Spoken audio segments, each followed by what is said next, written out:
الحمد لله نحمده ونصلي على رسوله الكريم أما بعد فأعوذ بالله من الشيطان الرجيم بسم الله الرحمن الرحيم يوم لا يخزي الله النبي والذين آمنوا معه نورهم يسعى بين أيديهم وبأيمانهم يقولون ربنا أتمم لنا نورنا واغفر لنا إنك على كل شيء قدير.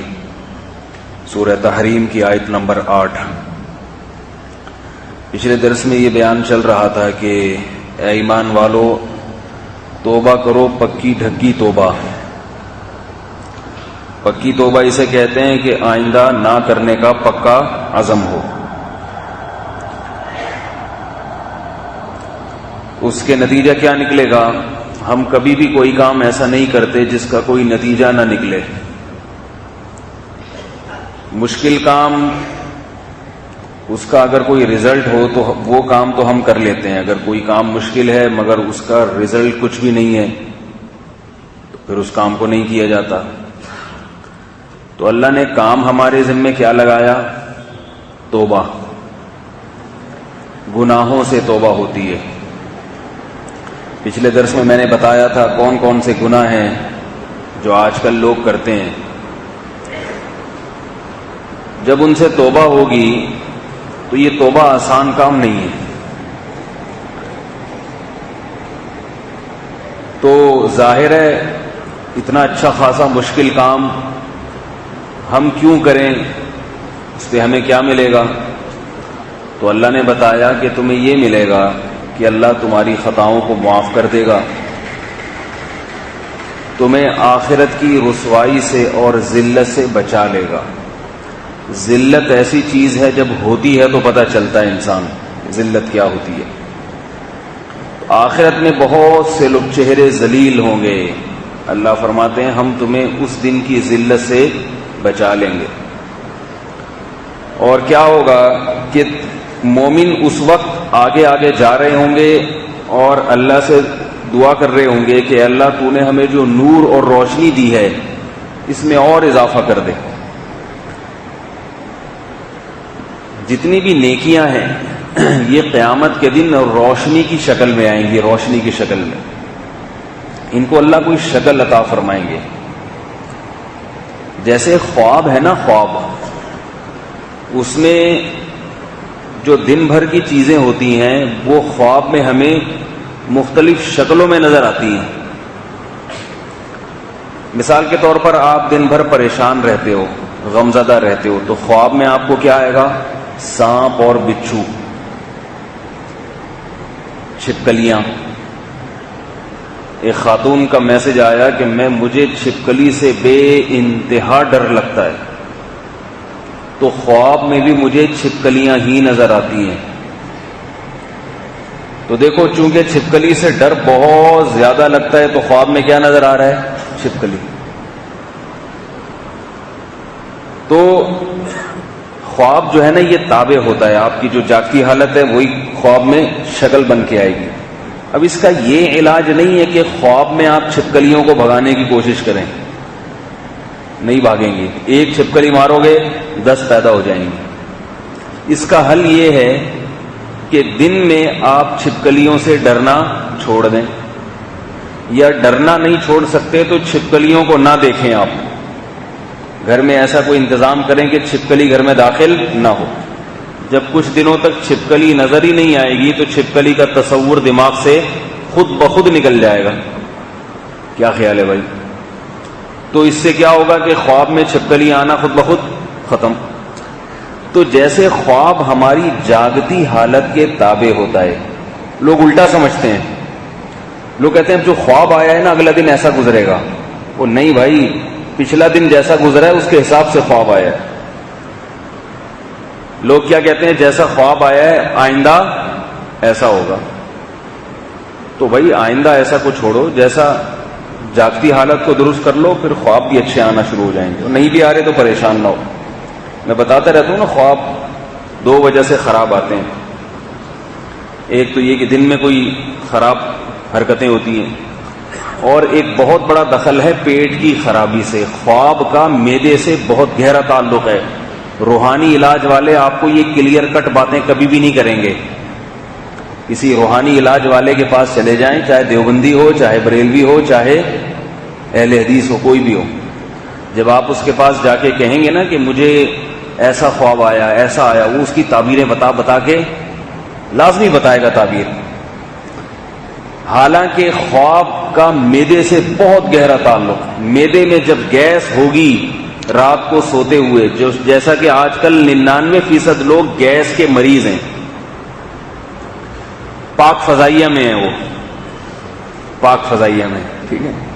ہمارے مدرسے میں جو گیس کے مریضین تھے ان کے لیے الگ سے صفیں بنتی تھیں، کیونکہ ان کا وضو نہیں ٹھہرتا تھا، اور بعض دفعہ وہ پھر جو ہے نا وہ بہت مختصر نماز پڑھتے تھے وہ، تو ان کے بارے میں تھا بھئی یہ پاک فضائیہ کے لوگ ہیں، پاک فضائیہ میں. تو پیٹ میں جب گیس ہوتی ہے تو گردوں کی طرف اس کا دباؤ ہوتا ہے، اور رات کے وقت یہ گیس کہاں چڑھتی ہے؟ دماغ میں، کیونکہ ہم لیٹے ہوئے ہوتے ہیں نا تو سر بھی نیچے ہوتا ہے ہمارا. اور خواب کہاں سے آتے ہیں؟ دماغ سے، دماغ کی سوچ. تو اب خواب کی صورت مثالیہ ہے، آپ کا دماغ پریشان ہوتا ہے سوتے ہوئے میں، گیس چڑھ رہی ہے اس کی طرف، وہ پریشان ہے، تو وہ پریشانی دکھائے گا چھپکلیوں کی، سانپوں کی شکل میں دکھائے گا. یعنی جو پریشانی ہے نا وہ کسی صورت میں آتی ہے، شکل میں آتی ہے. اب اس کے یہ نہیں کہ تعبیریں پوچھو کہ کیا ہے، اس کا یہ کہ بھائی رات کو 2 گولی گرم پانی سے کارمینا کی کھا کے سو جاؤ، خود بہت اچھے اچھے خواب. قبض نہ چھوڑو. قبض ایک میڈیکل سائنس کی بات تھوڑی سی بتا دوں اگر آپ لوگ اجازت دیں، بہت مفید بات ہے تو اس کا بیان سے براہ راست تعلق نہیں ہے، طب سے تعلق ہے، لیکن چونکہ صحت کے حوالے سے بہت ہی مفید بات ہے تو میں پارسل کر دیتا ہوں. ڈاکٹر حکیم لوگ مختلف چیزیں بتاتے ہیں نا، قبض سے بچنے کے لیے یہ کھاؤ تو یہ نہیں کھاؤ تو یوں کرو تو ایسا نہیں کرو، بہت سارے نسخے ہیں، بہت ساری چیزیں ہیں.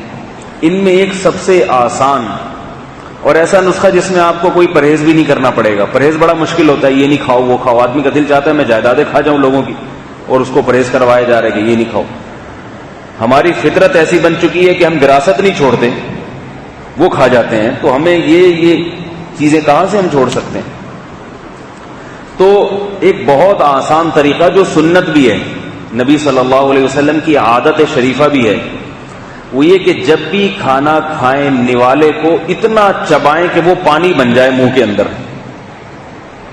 سمجھ رہے ہو بات کو؟ اتنا چبائیں، عادت ڈالیں چبا کے کھانے کی. باتیں تو بہت چبا چبا کے کرتے ہیں، کھانا چبا کے نہیں کھاتے. کھانے میں نا ہم ہوس کا شکار ہو جاتے ہیں، یہ حقیقت ہے لاشعوری طور. جب کھانا مزیدار سامنے ہوتا ہے بس جلدی جلدی نوالا منہ میں ڈالیں گے، 2-4 دفعہ اسے منہ میں گھمایا نگل لیا، اس میں ایسی افراتفری ہوتی ہے کہ میں کھا جاؤں. اور ایک چیز ہم نے گوروں سے آئی ہے ہمارے اندر جو کہ غلط ہے. گوروں کی ایک عادت ہے کہ ہر کام کو جلدی جلدی کرتے ہیں. وہ آفس جا رہے ہوں گے، بھاگتے ہوئے جا رہے ہوں گے، کھانا کھا رہے ہوں گے، بس برگر چلتے چلتے کھا لیں گے، بھائی ٹائم ویسٹ ہو رہا ہے، آفس پہنچنا ہے. شریعت میں حکم یہ ہے کہ کھانا تسلی سے بیٹھ کے کھاؤ، تسلی سے، ادھر ادھر توجہ نہ دو. کھانے کے دوران اگر باتیں کرو تو ایسی باتیں جو آپ کے دماغ کو ریلیکس کریں. ایسی مسائل، فقہی مسائل پہ بحث یا کوئی ٹینشن والی باتیں، اس قسم کی باتیں کھانے پہ نہ کرو. ایسی ہلکی پھلکی باتیں جس سے دماغ کو تفریح ملے وہ ٹھیک ہے. نبی صلی اللہ علیہ وسلم بہت تسلی سے کھانا کھایا کرتے تھے. ہم نے اپنے بزرگوں کو بھی دیکھا ہے، اکابر کو بھی، جب کھانے کا ٹائم ہے سارے کام کاج چھوڑ کے آرام سے آ کے بیٹھتے تھے، غم جیسے کوئی کام کی فکر ہے ہی.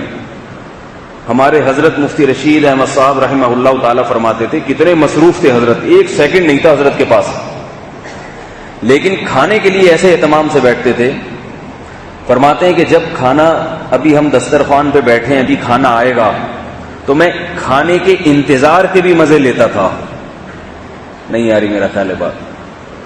کھانے کا جب ہم انتظار کرتے ہیں نا، اس کا اپنا ایک لطف ہے، اپنا ایک مزہ ہے. اگر بھوک لگی بھی ہو اور ابھی پتا ہو کہ دسترخوان پہ کھانا آنے والا ہے، یہ بھی سوچتا تھا، کیونکہ جب اللہ کی نعمت ہے تو اس نعمت سے جتنے مزے اڑا سکتے ہو اڑاؤ. اللہ تو نعمت کھلا رہا ہے نا تاکہ میرے بندوں کو مزہ آئے. سوچو اس نعمت کی لذت کو، اور اس لذت کو اپنے رب کے قرب کا ذریعہ بناؤ، اپنے رب کے قرب کا ذریعہ کہ ہمارا رب کتنا مہربان ہے کہ کھانے کی لذت ابھی بعد میں شروع ہوگی، کھانے کے انتظار کا مزہ اس نے ہمیں پہلے دے دیا.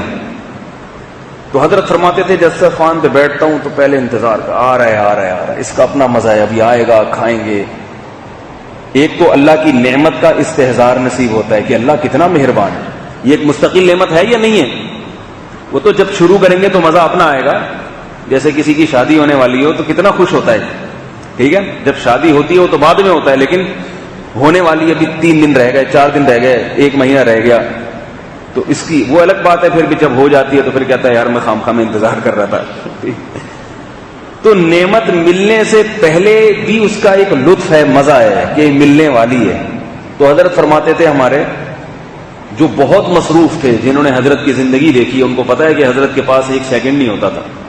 ایسے وقت کی قدر کرتے تھے، لیکن کھانے کے لیے بیٹھے ہوئے آ رہا ہے. اس کا فائدہ کیا ہوتا ہے؟ ایک تو آخرت کا فائدہ، روحانی غذا ملتی ہے کہ اللہ راضی ہوتے ہیں کہ میرا بندہ اس نعمت کو سوچ سوچ کے میرا شکر ادا کر رہا ہے. دوسرا جسمانی فائدہ یہ ہوتا ہے کہ کھانے کا جب ہم انتظار کرتے ہیں تو بھوک بڑھتی ہے. بھوک بڑھتی ہے تو معدہ جو ہے نا وہ ہضم کرنے والے تیزاب خارج کرنا شروع کر دیتا ہے. اسی وقت وہ تیار ہو جاتا ہے بالکل کہ ابھی آئے گا تو میں ہڑپ کروں گا اس کو. اگر اچانک آپ کھانا شروع کر دیں بغیر انتظار کے، وہ جزو بدن نہیں بنتا اس طرح سے، وہ آپ کی باڈی کو اس طرح سے نہیں لگتا. انتظار کر کے کھائیں گے نا تو وہ زیادہ اچھا بدن کا حصہ بنتا ہے، کیونکہ کھانا جتنی لذت سے کھایا جائے اتنا ہی وہ جسم کا حصہ بنتا ہے. تبھی لذیذ کھانے کھانے سے صحت جلدی بنتی ہے. اور ایسے کھانے جن کے کھانے کا آپ کا دل نہیں چاہ رہا، وہ ٹھوسیں گے منہ میں تو پیٹ تو بھر جائے گا مگر وہ جسم کو نہیں لگیں گے. یہی وجہ ہے کہ رسول اللہ صلی اللہ علیہ وسلم کو جو کھانا پسند نہیں ہوتا تھا آپ وہ نہیں کھایا کرتے تھے. عیب نہیں نکالتے تھے کہ لے جاؤ اسے یہاں سے، میں نہیں کھاؤں گا، یہ نہیں. بس کھانا سامنے آیا، اگر آپ کو وہ پسند نہیں ہے وہ چیز، بس نہیں کھایا اس کو. تو یہ آپ صلی اللہ علیہ وسلم کی عادت شریفت. تو جو چیز مزے کی ہے وہ کھایا کرو، ٹھیک ہے نا. جو مزے کی نہیں ہے بس چپ کر کے بیٹھ جاؤ، ٹھیک ہے. ہماری تو یہی عادت ہے بھائی، ہماری مرضی کا گھر میں پکے تو ہم کھاتے ہیں، نہیں پکے تو ہمارے پاس تو اللہ کا شکر ہے آپشن دوسرے بھی ہیں. ادھر جا کے دیکھا وہاں ڈھکن ہٹا کے کیا پکا ہوا ہے، ادھر بھی دیکھا تو تینوں میں ایک گھروں میں ایک جیسی چیز تو بنتی نہیں ہے، کہیں نہ کہیں تو کوئی فرق آ جاتا ہے. تو انتظار میں دونوں فائدے سمجھ میں آ گئے، روحانی فائدہ بھی اور جسمانی بھی. پھر جب کھانا آتا تھا تو فرماتے ہیں کہ پھر میں ایک ایک لقمہ خوب اچھی طرح چبا کے اور اس میں جو اللہ نے لذت رکھی ہے وہ لذت محسوس کر کے کھاتا ہوں. ہم لوگ کیوں جلدی کھاتے ہیں؟ ہمیں ڈر ہوتا ہے کہ یہ بھاگ نہ جائے دسترخوان، کہیں ایسا نہ ہو کہ میرے پاس صرف 10 منٹ ہیں اور اگر اس میں نے نہیں کھایا تو یہ کہیں پلیٹ بھاگ نہ جائے، اس کی ٹانگیں لگی ہوئی ہیں. حقیقت ہے یہی تصور ہوتا ہے دماغ میں. اور میرے ٹائم کم ہے، مجھے یہ بھی کرنا ہے، مجھے چھوڑ دو سارے کام. موبائل کو بند کر دیا کریں کھانے کے وقت. موبائل بھی سن رہے ہیں، کاروبار، بزنس، وہ ساری باتیں چل رہی ہیں کھانے کے دوران، اس کو سائڈ پہ رکھ دیں. تو ایک ایک لقمہ چبائیں. اللہ کھانا اتنی بڑی نعمت ہے کہ قرآن میں اللہ نے کتنا ذکر کیا ہے خوراک کا کہ ہم آسمان سے بارشیں برساتے ہیں، حبا و نباتا، نباتات پیدا کرتے ہیں، پودے پیدا کرتے ہیں، ترکاریاں پیدا کرتے ہیں، گوشت پیدا کرتے ہیں. تو یہ تو سارے کھانے کی چیزیں ہیں جو اللہ نے قرآن میں سینکڑوں جگہ پر بیان کر دی ہیں. نعمت ہے تبھی تو بیان کیا نا، بہت بڑی نعمت ہے تبھی اللہ نے بہت زیادہ کھانے کی لذت کو بیان کیا. تو خوب اس کو چبا کے پھر فرماتے ہیں ایک ایک لقمے کو کئی دفعہ چباتا ہوں. جو طبیب لوگ ہیں نا، حکیم لوگ، ماہر، وہ کہتے ہیں کہ جن کو جلدی جلدی چبانے کی عادت پڑی ہوئی ہے نا، نگلنے کی، وہ اپنی عادت درست کرنے کے لیے شروع میں گن کے چبایا کریں کہ ایک لقمے کو کم از کم 35 مرتبہ چبانا ہے. سمجھ رہے ہو؟ 35 مرتبہ عادت ڈالنے کے لیے. یہ نہیں کہ وہمی بن جائیں، کہیں جا رہے ہیں تو پھر وہ تسبیح لے کے چبا رہے ہیں، وہ لوگ پاگل سمجھیں گے آپ کو. شروع میں چند دن تک عادت ڈالنے کے لیے کم از کم کتنا چبایا جائے؟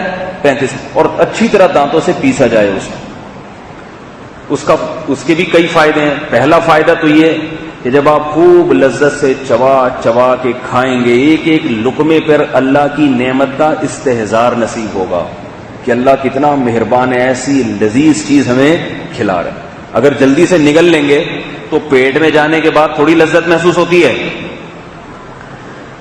کاش آپ لوگ چبا کے کھاتے نا تو میری یہ باتیں سمجھ میں آ رہی ہوتی ہیں آج آپ کو۔ اگر پہلے سے عادت ہوتی نا بچپن سے چبا چبا کے کھانے کی تو پھر میری یہ باتیں آپ کی سمجھ میں آ رہی، اس میں دماغی صلاحیت کافی بڑھ چکی ہوتی ہے اس سے۔ تو خوب چبایا کریں، خوب چبایا کریں۔ اس کے ایک فائدہ میں نے بتایا، روحانی فائدہ کیا ہے؟ اللہ کی نعمت کا ایک ایک لقمے پہ اللہ کا شکر ادا کرنے کی توفیق ملے گی۔ ہم نے اپنے بزرگوں کو دیکھا ہے، کوئی بھی چیز کھاتے تھے کہتے تھے اللہ کی کیسی نعمت ہے، اللہ کھلا رہا ہے۔ جیسے شدید گرمی میں جب ٹھنڈا پانی پیتے ہیں، ایک ایک گھونٹ پہ اللہ یاد آتا ہے کہ نہیں آتا؟ کیسا اللہ یاد آتا ہے؟ اللہ تو یہ اس کے کروڑوں روپے بھی اگر تو ہم سے لیتا تو وہ بھی کم تھے۔ ایسی گرمی کی شدت میں ٹھنڈا پانی اتنا لذیذ لگتا ہے انسان کو کہ وہ کہتا ہے کہ یہ تو ہمیں فری میں مل رہا ہے نا، اس لیے قدر نہیں ہے۔ اگر فری میں نہ ملتا نا، اس کے پیسے ہوتے، ہم پیسے دے دے کے یہ پیتے پانی۔ تو ایک ایک نوالے کو جب چبائیں گے اللہ کی نعمت کا استحضار نصیب ہوگا۔ تو پہلا فائدہ کیا ہوگا؟ روحانی فائدہ، اللہ کا قرب ملے گا۔ دوسرا فائدہ یہ ہوتا ہے کہ آپ 4 روٹیاں کھا لو، زیادہ نہ چباؤ، اور ایک روٹی آپ بہت اچھی طرح چبا کے کھا لو، وہ ایک روٹی ان 4 پر بھاری ہے۔ وجہ اس کی یہ کہ ہم جب چباتے ہیں نا تو ہمارے لعاب جو خارج ہوتا ہے، یہ لعاب اس خوراک کو جزو بدن بناتا ہے۔ جزو بدن سمجھتے ہیں؟ تھوڑی گاڑی اردو ہے، یعنی باڈی کا حصہ بناتا ہے، اس باڈی کا حصہ بناتا ہے۔ معدے میں جا کے خوراک بھی ہضم ہوتی ہے، لیکن یہیں سے ہضم ہونا شروع ہو جاتی ہے، اور جو لکوڈ شکل میں جو چیز ہمارے معدے میں جاتی ہے وہ جلدی ہضم ہوتی ہے۔ تو جب آپ دیکھو پان کی پیک، پان اتنا سا ہوتا ہے مگر پیک کتنی بڑی ہوتی ہے اس کی۔ پان کھانے والا آدمی جب تھوکتا ہے تو آدمی کہتا ہے 10 روپے میں اتنا بڑا تھوک کہاں سے آیا بھائی تیرے پاس؟ 10 روپے میں اتنا بڑا پان کہاں سے مل گیا؟ تو وہ کیا کہتے ہیں؟ پان اتنا سا تھا مگر منہ میں رکھنے کے بعد کیا ہو گیا؟ اتنا بڑا ہو گیا۔ وہ تو وہ کہاں سے آئی ہے؟ وہ جو ایسڈز ہوتے ہیں نا، جو لعاب ہوتا ہے، جو خارج ہوتا ہے، اس نے بڑھا بڑھا کے اس کو اتنا کر دیا۔ وہ لعاب وہ کیا کرتا ہے کہ وہ لیس کا کام دیتا ہے، لیس کا۔ پانی اگر ڈالیں گے تو وہ فائدہ نہیں ہوگا، تھوک اللہ نے رکھا ہے وہ لیس کا کام دیتا ہے۔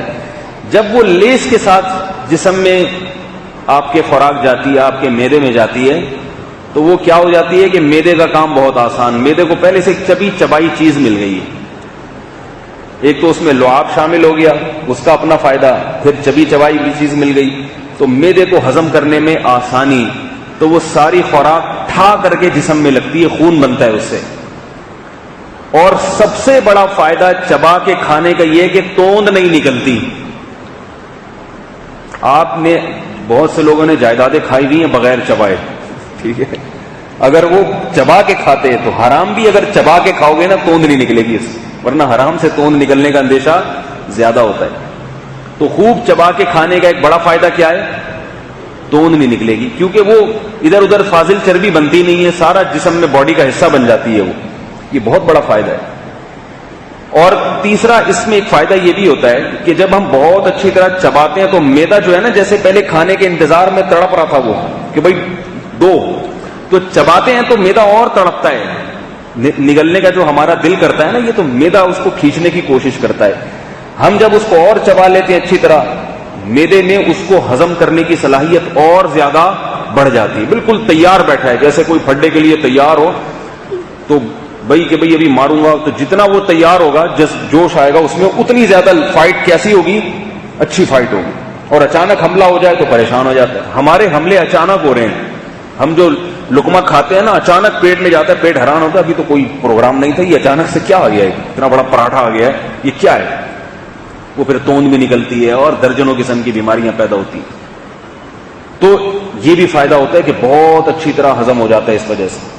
تو ہمارے حضرت فرماتے ہیں کہ پہلے انتظار کے مزے لیتا ہوں، پھر جب کھاتا ہوں تو ایک ایک لقمے کو چباتا ہوں، اللہ کی نعمت سوچتا ہوں۔ تیسرا پروسیس کیا؟ پھر جب وہ معدے میں اترتا ہے تو جو معدہ خالی ہونے کی وجہ سے تکلیف ہو رہی تھی، تھوڑی دیر میں کیا ہو جاتا ہے؟ معدہ بھر جاتا ہے. اس کی اپنی راحت ہوتی ہے, پیٹ کو آرام آتا ہے نا, اس کی پیٹ کو جب بھریں گے آپ تو آرام ملتا ہے, اس کو سکون ملتا ہے. وہی ورنہ وہ خالی جو ہے نا, وہ میدا آپس میں اس کی دیواریں ایک دوسرے کو کھانا شروع کر دیتی ہیں. فرمایا یہ تیسری لذت ہے جو میں سوچتا ہوں کھانا کھانے کے بعد کہ میدا بھر گیا, الحمدللہ الذی اطعمنا وسقانا وجعلنا مسلمین. اور چوتھا فائدہ فرمایا میں سوچتا ہوں کہ اب اس سے جسم میں جو طاقت اور توانائی حاصل ہوگی وہ بھی تو اللہ کی بہت بڑی نعمت ہے.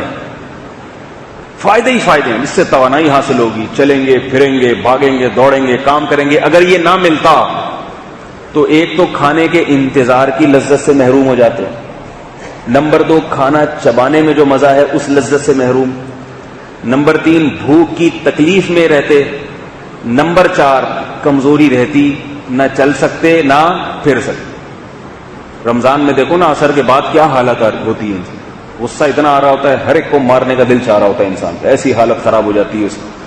تو یہ 4 نعمتیں فرماتے ہیں میں کھانے کے بارے میں سوچتا ہوں اور پھر اللہ سے دعا کرتا ہوں کہ اے اللہ یہ جو تو نے ہمیں نعمتیں دی ہیں یہ ساری اپنی مرضی کے کاموں میں استعمال کروا لے. ایسا نہ ہو اس سے جو توانائی آئے وہ ہم کہاں خرچ کریں, اللہ کی نافرمانی میں. کھلا اللہ رہا ہے, پلا اللہ رہا ہے, اور خرچ کدھر ہو رہی ہے ساری اللہ کی بغاوت میں اور اللہ کی نافرمانی میں. یہ تو بڑی ناشکری کی بات. تو یہ جو ہے نا اس طرح چبا کے کھانا, اس کے بڑے فائدے ہیں. ایک آخری بات بتا کے میں آگے چلتا ہوں تاکہ آپ کو یہ موضوع مکمل ہو جائے. چبا کے کھانے میں نے جیسے بتایا کہ 1 روٹی کس کے برابر ہے, 4 روٹیوں کے برابر. اور یہ صرف طاقت اور توانائی میں نہیں بلکہ حقیقت میں بھی. آپ اگر 3-4 روٹیاں کھانے کے عادی ہو, 1 روٹی آپ اس طرح سے چبا کے کھاؤ آپ کا پیٹ جلدی بھر جائے گا. سمجھ رہے ہو, آپ کا پیٹ جلدی بھر جائے گا. تو اس کا فائدہ کیا ہوگا کہ معدے پہ بوجھ کم آئے گا اور انرجی اس سے آپ کو پوری ملے گی. بعض لوگ یہ کہتے ہیں کہ یہ روٹی کو تو چبانے کا ہے, چاول وغیرہ کو چبانے کی ضرورت نہیں ہے. ایسے مکھنچو بھی دنیا میں موجود ہیں.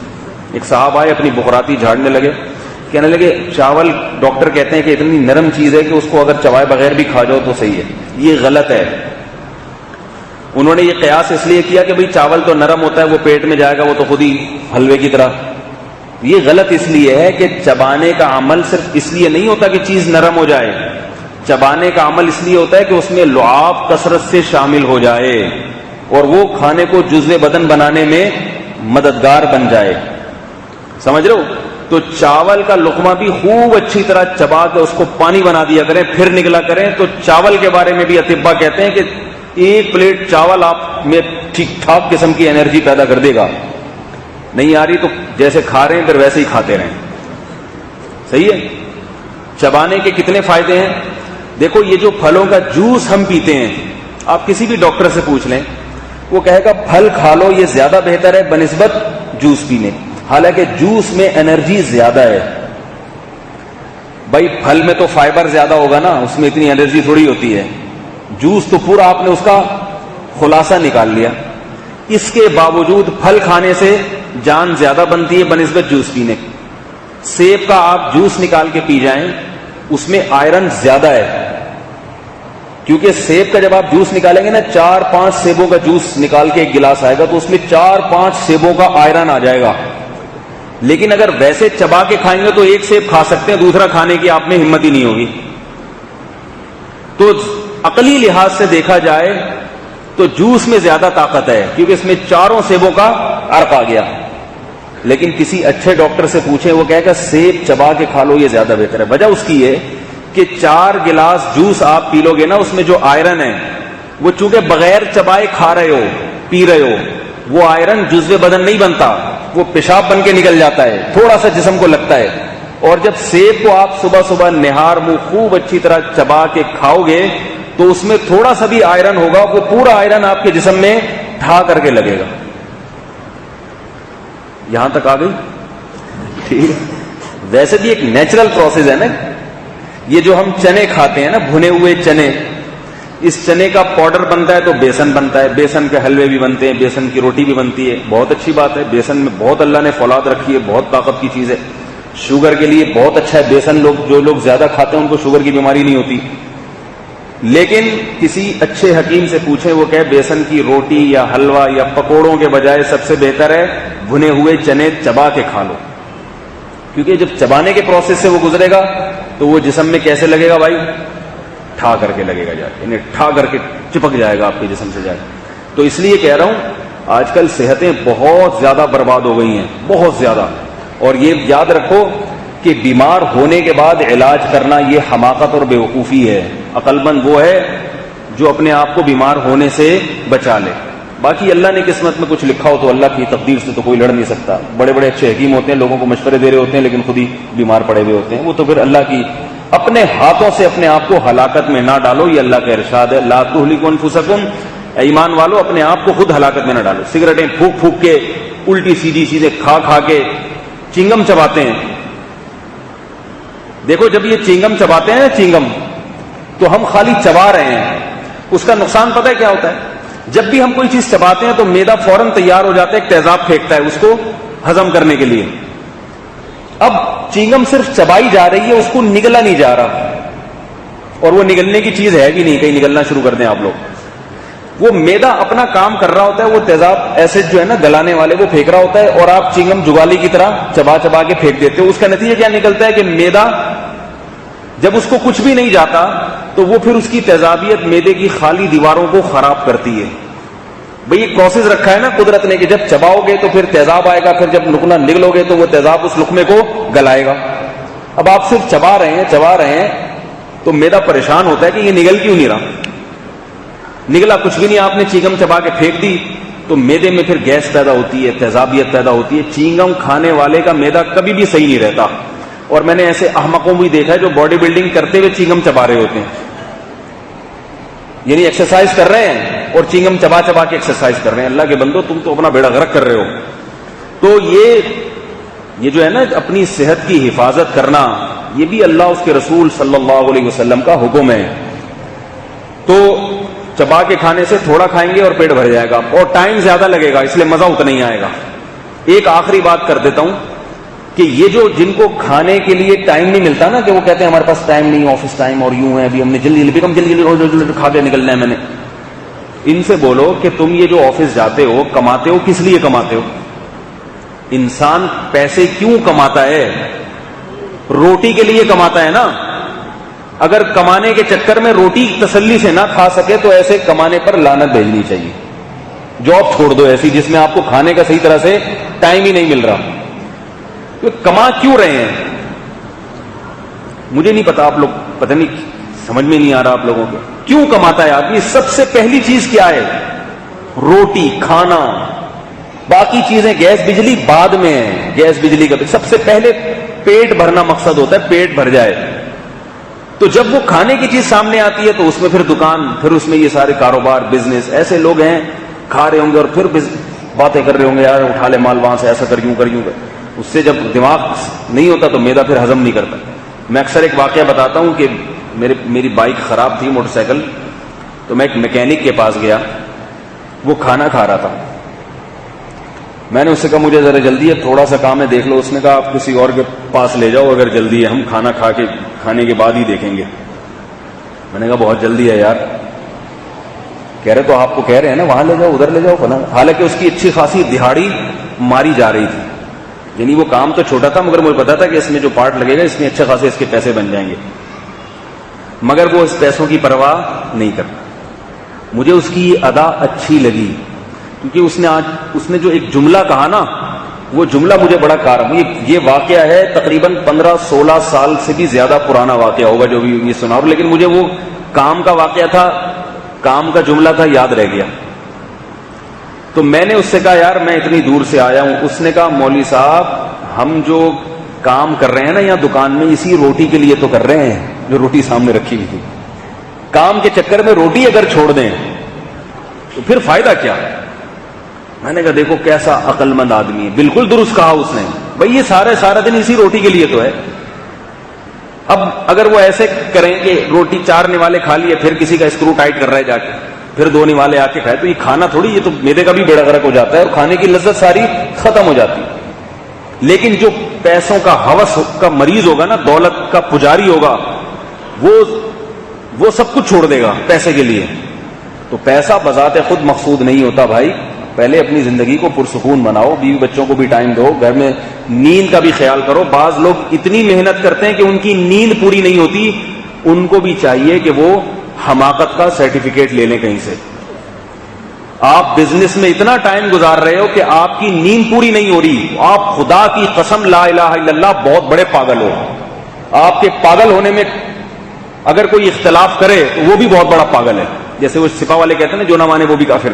ٹھیک ہے, تو میں کہتا ہوں اس کو جو پاگل نہ مانے ایسے آدمی کو, وہ بھی کیا ہے, پاگل ہے. کیوں؟ اس لیے کہ جب آپ کی نیند پوری نہیں ہوگی تو تھوڑے دنوں میں آپ ڈپریشن کے مریض بنتے چلے جائیں گے. تو ایسے کاروبار کا کیا کرنا ہے کہ جس سے آپ کا دماغ کو راحت اور سکون ہی نہیں مل رہا. چھوڑ چھاڑ کے بند کر کے دکان بند کر کے بیٹھ جاؤ گھر میں, بولے پہلے نیند پوری ہوگی باقی باتیں بعد میں. تو نیند کی کا خیال, پھر بیوی بچوں کو ٹائم دینا, کیونکہ یہ بھی زندگی کا بہت بڑا حصہ ہے. سارے کاروبار اس لیے کر رہے ہیں تاکہ آپ کی جو فیملی لائف ہے وہ اچھی ہو جائے. تو اس بزنس کی وجہ سے آپ فیملی لائف ہی اچھی نہیں ہے, نہ بچوں کو ٹائم دے پا رہا ہے, نہ بیوی کو ٹائم دے پا رہا ہے. تو ایسے آدمی کو بھی یہ بھی کیا ہے, بولو بھائی, پاگل. اور اسے جو احمق اور پاگل نہ مانے وہ بھی پاگل ہے. کیونکہ یہ ساری دوڑ دھوپ جو ہماری ہو رہی ہے, اس میں سب سے پہلے روٹی مقصد ہے, اس کے بعد پھر یہ ہے کہ گھر اچھا گزرے, بیوی بچوں کے ساتھ انسان کی ہنسی خوشی زندگی گزرے. یہ ساری چیزیں اس میں ہیں, لائف گزرے, اس کی خوش و خرم زندگی ہو, نیند پوری ہو رہی ہو. اگر نہیں ہو رہی تو پھر چھوڑ دو اس کاروبار. اس سے اچھا وہ بے روزگار ہے جو بیچارہ جاب تلاش کرتا ہے, وہ فٹ پاتھ پہ پڑا ہوا تسلی سے سوتا ہے. نیند, خوراک, یہ سب چیزیں بنیادی ضرورتوں میں سے ہیں, باقی سب چیزیں اس کے بعد کی ہیں. ہمارے حضرت کے ایک مرید تھے, ان کی دکان میں جب زیادہ رش ہوتا تھا نا تو وہ 3 دن کے لیے دکان بند کر کے بیٹھ جاتے تھے. ٹھیک ہے, آپ کہیں گے یہ کیسے بیوقوف تھے؟ اس لیے کہ ان کو آرام کا ٹائم نہیں ملتا تھا. تو وہ اپنے نفس کو سمجھانے کے لیے نا کہ تو اتنا لالچی ہو گیا کاروبار میں کہ تیرا دماغ خراب ہو رہا ہے, جاگ جاگ کے پاگل ہو رہا ہے, تو دل سے دنیا کی محبت ختم کرنے کے لیے وہ کیا کرتے تھے, 3 دن تک دکان بند رہے گی, وہ سوتے رہیں گے پڑے ہوئے. لوگ تو انہیں کہیں گے سوتو, مگر یہ ان لوگوں سے پھر بھی بہرحال بہتر ہے جن کو سونے کا ٹائم نہیں مل رہا. میں نے خود اپنی زندگی میں لوگوں کو مرتے ہوئے دیکھا ہے. ہمارے محلے میں ایک صاحب تھے, بہت ہٹے کٹے جوان, اتنی اچھی صحت تھی کہ لوگ اس کی صحت کی مثالیں دیا کرتے تھے بھی پٹھان ویسے ہی صحت مند ہوتے ہیں. لیکن وہ جناب کیا کرتے تھے, پیسے کمانے میں نا دن رات اتنے مصروف تھے کہ ان کو سونے کا ٹائم نہیں ملتا تھا. تو کیا ہوا, اچانک بیٹھے بیٹھے ایک دن اٹیک ہوا, دھڑام سے گر گئے زمین. عمر ہوگی میرا خیال ہے ان کی 44 یا 45 سال. ہارٹ اٹیک ہوا ان کو. کیونکہ جب آپ نیند نہیں کرتے تو دماغ کے بعد سب سے بڑا اثر کہاں پڑتا ہے, دل پہ. دل خراب ہونا شروع ہو جاتا. دھڑام سے اٹیک ہوا, ہاسپٹل میں ایڈمٹ ہوئے. ڈاکٹروں نے کہا بھائی موت کے منہ سے نکل کے آیا یہ بندہ, موت کے منہ سے نکلا ہے. خیر آپریشن ہو گیا, ٹھیک ٹھاک ہو گئے. 15 دن بعد میں ان سے ملاقات کے لیے گیا, بیٹھے ہوئے کہہ رہے اللہ کا فضل ہو گیا, اللہ نے بچا لیا. لوگ ان سے کہہ رہے یار اب تھوڑا اپنے آرام کا بھی خیال کیا کرو. کہہ رہے ہاں انشاءاللہ اب تو اللہ نے نصیحت, اب تو ویسے بھی نہیں چل پھر سکتے, آپریشن ہو گیا. یہ بات کہی ہے, میں اٹھ کے گیا ہوں, اگلے دن خبر آئی کہ ان کا انتقال ہو گیا. اگلے دن دوبارہ اٹیک ہوا اور اس اٹیک میں دنیا سے چلے گئے. چھوٹے چھوٹے بچے, جوان, بیوی, پورے گھر میں جو ہے نا ایک کوہرام مچ گیا ہوں. تو انہوں نے اتنی محنت کیوں کی اپنے آپ کو ترقی دینے کے لیے, میں کماؤں گا, میں یوں کروں گا, میں ایسے کروں گا, پھر میرا گھر ہو جائے گا, پھر میں یہاں سے نکل کے گلشن اقبال میں بنگلہ خریدوں گا.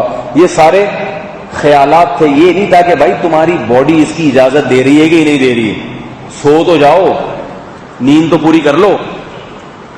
تو یہ ساری حماقتیں ہیں. تبھی نبی صلی اللہ علیہ وسلم نے فرمایا, حدیث کے الفاظ بتا رہا ہوں, اجملوا فی الطلب وتوکلوا علیہ. بہت پیاری حدیث ہے اگر ہم لوگ اس پر عمل کریں. نبی صلی اللہ علیہ وسلم نے فرمایا, کسی بھی چیز کو حاصل کرنے میں اعتدال سے کام لو. اور اعتدال کا مطلب کیا ہے, صحت کا بھی خیال ہو, ٹھیک ہے نا, روٹی کا بھی خیال ہو, بیوی بچوں کا بھی خیال ہو, تھوڑا بہت دوست احباب کے لیے بھی وقت ہو, تھوڑا بہت تفریح کے لیے, انٹرٹینمنٹ جو جائز ہے تفریح اس کا بھی تھوڑا خیال ہو. تھوڑا ہنسی مذاق کا بھی دل کرتا ہے نا انسان کا, اس کا بھی تو ٹائم ہونا چاہیے. تھوڑا پان گٹکے کے لیے بھی پان گٹکا وہ والا پان گٹکا نہیں, یعنی مطلب یہ کہ کوئی ایسی چیز جو انسان تھوڑا سا ریلیکس ہو جاتا ہے اسے. عام طور پہ لوگ چونکہ پان گٹکے سے ہوتے ہیں اس لیے اس کی مثال دے رہا ہوں. تھوڑا گپ شپ لگا لے انسان, تھوڑا گھوم پھر لے, یہ ساری چیزیں یعنی حدیث کی تشریح کر رہا ہوں میں. ان سب چیزوں کا خیال کر کے پھر طلب کرو کسی چیز کو, چاہے پیسہ کما رہے ہو چاہے کوئی بھی چیز ہے. اب شیطان کیا کہے گا, نہیں بھائی تو پیچھے رہ جائے گا, دوسرا تجھ سے آگے نکل جائے گا. فوراً شیطان یہ کہتا ہے نا, بھائی وہ تو دن رات ایک کر کے کما رہا ہے اور تو جناب ساری چیزوں کا خیال کر کے سوتا بھی ہے, نیند بھی پوری, دوپہر قیلولہ بھی ہو رہا ہے, کھانے کے بعد بھی. نبی نے کیا فرمایا, جو دوپہر کھانے کے بعد نہیں سوتا تو فرمایا یہ کام کس کا ہے, شیطان کا. حدیث کے الفاظ ہیں بخاری کی. فرمایا قیلو فإن الشیطان لا تقیل, دوپہر کھانے کے بعد سو جایا کرو اس لیے کہ شیطان نہیں سوتا. کیا مطلب, کھانا کھانے کے بعد دوپہر جاگنا یہ کس کا کام ہے, شیطان. کیونکہ آپ جب کھاتے ہیں نا تو میدے کا آپ کا سارا خون میدے کی طرف چلا جاتا ہے, اب وہ کھانا ہضم کرنے میں لگتا ہے. اس وقت آپ چلو پھرو دماغی کام کرو تو میدا خراب ہو جاتا ہے, دماغ بھی خراب ہوتا ہے, میدا بھی خراب ہوتا ہے, تھک جاتا ہے انسان. اس کا طریقہ بھی آدھا گھنٹہ 1 گھنٹہ آرام سے لیٹ جاؤ, میدے کو چھوڑ دو اپنا کام کرنے, پھر ریلیکس ہو جاؤ, اٹھ جاؤ. لیکن لوگ نہیں کرتے یہ کام, سوتے ہی نہیں, آرام ہی نہیں کرتے. تو نبی صلی اللہ علیہ وسلم نے فرمایا کہ کیا کرو, سارے کام اعتدال سے کرو. اب جب شیطان دل میں ڈالے گا تو وہ تو آگے نکل جائے گا, وہ تو یوں کر دے گا, وہ تو آپ صلی اللہ علیہ وسلم نے فرمایا کہ وتوکلوا علیہ. اگلا جملہ کیا, کس پر اعتماد کرو, اللہ پہ. کہ اللہ کھلاتا ہے, دولت بھی اللہ دیتا ہے, ترقی بھی کون دیتا ہے, اللہ دیتا ہے. اللہ چاہے گا تو میں اس سے آگے نکل جاؤں گا, نہیں چاہے گا تو میں کتنی محنت کروں پھر بھی اس سے پیچھے رہوں گا میں. اور ہم نے دیکھا ہے اپنی زندگی میں, بعض لوگ پڑھائی میں بہت پاگل ہوتے ہیں. آج کل ماں باپ بھی بچوں پہ بڑی سختی کرتے ہیں, ان کو 24 گھنٹے پڑھا کے نا کہ بس یہ ڈاکٹر بن جائے کسی طرح کا, پیچھے نہ رہ جائے پڑھائی میں. اتنا زیادہ اس پہ بوجھ ڈال دیتے ہیں. چھوڑو بھائی, ابھی بچہ ہے, اس کو تھوڑا کھیل کودنے دو, کوئی بات نہیں. امتحان میں اگر تھوڑا بہت پیچھے رہ گئے کچھ نہیں ہوتا, اس سے کوئی تو عذاب نہیں آ جاتا. میں یہ نہیں کہہ رہا اس کو بالکل آپ بیکار بنا دیں. اس بچے کی دماغی صلاحیتوں کا اور اس کی تفریح کا, بچے کو دماغ پہ زیادہ بوجھ ڈالا جائے تو اس کا کمبخت کا قد ہی نہیں بڑھتا. ٹھیک ہے, یہ حقیقت بتا رہا ہوں. بچے قد میں چھوٹے رہ جاتے ہیں. بچے جتنے خوش و خرم زندگی گزارتے ہیں نا اتنی ان کی گروتھ اچھی ہوتی ہے. ہر وقت ہنستے رہیں, مستیوں میں لگے رہیں, اچھی گروتھ ہوتی ہے. سارا دن میں تھوڑی دیر ان کو بٹھا دو, بھائی اب یہ کام ہے, اب یہ کرنا ہے, پھر تھوڑا ریلیکس کر دیا, پھر ان کو بٹھا دیا. اور ان کے ذمے جو کام لگایا جائے نا اس میں بھی اس طرح سے لگایا جائے کہ ان کو اس کام میں مزہ آئے. جیسے سب بچوں کو آپ بٹھا دیں نا پڑھائی کے لیے تو وہ شوق سے پڑھتے ہیں, شرارتیں بھی چلتی رہتی ہیں ان کی, پڑھتے بھی رہتے ہیں. اب اس میں جتنا پڑھ لیں بس ٹھیک ہے, پریشان نہ ہو. اس کی کمی پوری ہو سکتی ہے مستقبل میں, لیکن بچے کی جو صحت اگر بچپن میں خراب ہو جائے اور اس کی جو گروتھ رک جائے, یہ کمی بعد میں کبھی بھی پوری نہیں ہوتی. ایک آدمی کے بچے بہت چھوٹے چھوٹے تھے نا, وہ چھوٹے رہ گئے اسی وجہ سے, ٹینشن کی وجہ سے. تو اب بچوں کی ماں ان کو کھلا رہی ہے, بیٹا کھا لو, جلدی جلدی کھا لو, بڑے ہو جاؤ گے. تو کہہ رہے یہ بڑے نہیں ہوں گے, یہ اتنے کے اتنے ہی رہیں گے. ان کے ساتھ کے پودے لایا تھا وہ بڑے ہو گئے, یہ اتنے کے اتنے ہی ہوں. تو ایک وقت ہوتی ہے. آپ اکثر دیکھیں جو بچے بچپن میں اچھل کود, ادھم بازی, شرارتیں کرتے ہیں, بڑے ہو کر وہی تعمیری کام زیادہ کرتے ہیں اکثر. یہ ایڈیسن جو ہے نا, جو وہ گزرا ہے بہت بڑا سائنسدان, اس کو اسکول سے نکال دیا تھا کہ یہ پڑھتا نہیں تھا. اگر یہ اسکول میں پڑھتا رہتا سائنسدان بنتا. وہی ایک ڈگر پہ چلتا, انٹر کرنا ہے, پھر بی ایس سی کرنا ہے, پھر پی ایچ ڈی کرنا ہے, پھر کہیں جا کے جاب تلاش کرنی ہے یا MBA کرنا ہے. وہ اسی ڈگریاں لگا کے وہی نیچ سوچ کر کہ میں ملازم بن جاؤں بس. جو تعمیری سوچ ہے وہ پیدا نہ ہوتی اس میں. اس کو اسکول سے نکال دیا, اس لیے ہر وقت دیکھتا رہتا تھا یہ کیا ہو رہا ہے. ٹھیک ہے نا, یہ کیا ہو رہا ہے, یہ بجلی کیوں چمکی ہے. ایسے ریسرچ کرتے کرتے کتنا بڑا سائنسدان بن گیا. اکثر لوگ, اکثر سائنسدان ایسے ہیں, اکثر سائنسدان جو پڑھائی میں یعنی اسکول میں شرارتیں. اگر جو لوگ مجھے کچھ سمجھتے ہیں, بعض لوگوں کا میرے بارے میں خیال ہے کہ کوئی بہت بڑے ترم خانے میں تو نہیں ہوں, لیکن بعض لوگوں کا خیال ہے, جن کا یہ خیال ہے ان کے لیے بتا رہا ہوں کہ مجھے بعض لوگ سمجھتے ہیں بڑا ذہین ہے یا بہت تیز ہے یا بہت جو ہے نا کلاکار ہے. تو میں اسکول کی لائف میں اتنا بڑا شرارتی تھا کہ میں بیان نہیں کر سکتا. اگر میں آپ کو اپنے اسکول کی شرارتیں بیان کرنا شروع کر دوں, آپ لوگ بولے کہ ہمیں ایسے آدمی کا بیان ہی نہیں سن رہے. اسکول کے ٹلے ہمارے مشہور ہیں, خاندانی ٹلے. اسکول میں دل ہی نہیں لگتا تھا، جا کے بیٹھتے تھے، ٹیچر دیکھا آ رہے، کھڑکی سے چھلانگ ماری، کھڑکی سے چھلانگ ماری، ادھر سے نکلے، کبھی یوں ڈانٹ دیا استاذ کو یہاں۔ کالج میں جب ہم گئے ہیں تو ہمارے کالج کی ٹائمنگ تھی صبح 9 بجے، ایس ایم سائنس کالج، پہنچتے تھے 11 بجے۔ جتنے گولے گنڈے والے راستے میں آ رہے ہیں سب سے تھوڑا تھوڑا ٹچ کرتے ہوئے جانا، اور خربوزے والے، تربوز والے، تھوڑا بہت جیب خرچی ملتی تھی۔ پھر واپسی پہ جلدی نکل آئے نا کہ یار بہت زیادہ پڑھائی سے نا دماغ میں تھوڑا سا ڈپریشن ہے۔ ایسے شرارتیں کرتے کرتے بڑے ہو گئے۔ پھڈے بازیاں بھی ہوتی تھی، اسکول جاتے ہوئے اتنے پھڈے ہوتے تھے۔ ہماری سب سے بڑی شرارت یہ ہوتی تھی اسکول جاتے ہوئے ایک دوسرے کے شوز اتارنا۔ جب وہ جا رہا ہے نا لڑکا، اس کے پیچھے شوز پہ پاؤں رکھا، وہ بیچارے کا جوتا اتر جاتا تھا۔ ہے بھائی، گھر والے سمجھ رہے ہیں اعلیٰ تعلیم کے لیے ہمارا بچہ جا رہا ہے مستقبل، اور وہ پھر بدلے میں ہمارے شوز اتارتا تھا۔ پھر لڑائی جھگڑے، اڑنگیاں دے رہے ہیں دوسرے کو چلتے چلتے۔ یہی زندگی تھی، یہی بچے کے لیے یہی اچھی لگتی ہیں۔ جان کر نہ سکھائیں اس کو یہ چیزیں، اس کو پڑھائی لکھائی میں دل لگائیں، مگر ان چیزوں سے زیادہ پریشان نہ ہوں۔ تو جاتے تھے وہاں بھی مستیاں، پھر باتیں اور گپ شپ۔ ہاں احترام تھا ٹیچروں کا، کبھی بدتمیزی نہیں کی اپنے بڑوں کے ساتھ، کبھی ان کے ساتھ بد اخلاقی نہیں کی۔ جہاں بھی کوئی استاذ ملا جھک گئے اس کے سامنے، یہ ہمارا استاذ، یہ ہمارے ٹیچر ہیں۔ یہ ادب تمیز یہ تو بہت ہی زیادہ ضروری ہے۔ تو مجھے کہتے تھے کہ یہ تو کچھ، میرے بھائی کہتے تھے اور ہمارے رشتے دار کہتے تھے کہ خاندان میں سب سے نالائق ترین آدمی۔ اب میرے بھائی خود گوگل پہ سرچ کرتے ہیں تو سب سے پہلے میرا نام آتا، کہتے ہیں یار یہ عجیب آدمی، عجیب آدمی۔ اپنے رشتے داروں کے فون آتے ہیں کہ بھائی وہ کوئی بندہ آیا تھا، کہہ رہا تھا حضرت مولانا سے جو ہے نا وقت دلوا دیں۔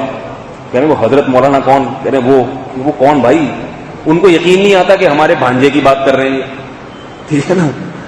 تو میری تو کوئی اوقات نہیں ہے، جو جن لوگوں کی نظر میں جو کچھ سمجھتے ہیں بے وقوفی کی بنا پر، حماقت کی بنا پر مجھے کچھ سمجھتے ہیں، ان کے لیے میں یہ بات بتا رہا ہوں کہ ہم پریشان نہیں ہوئے، نہ ہمارے والدین ڈپریشن کے مریض بنے۔ انہوں نے بولا بھائی ہمارا ذمہ داری ہے بچے کو پڑھائی لکھائی میں لگانا، اب نہیں اس کے دل شرارتوں میں لگ رہا ہے تو کیا کریں بھائی، نہیں لگ رہا تو ابا بھی کوئی زیادہ پریشان نہیں ہوتے تھے، بس یہ دعا کرتے تھے، نماز پہ بڑی سختی کرتے تھے، دیندار بن جائے، بس ابا کو اس کی فکر ہوتی تھی، کوئی بات نہیں، اتنا مسئلہ نہیں ہے۔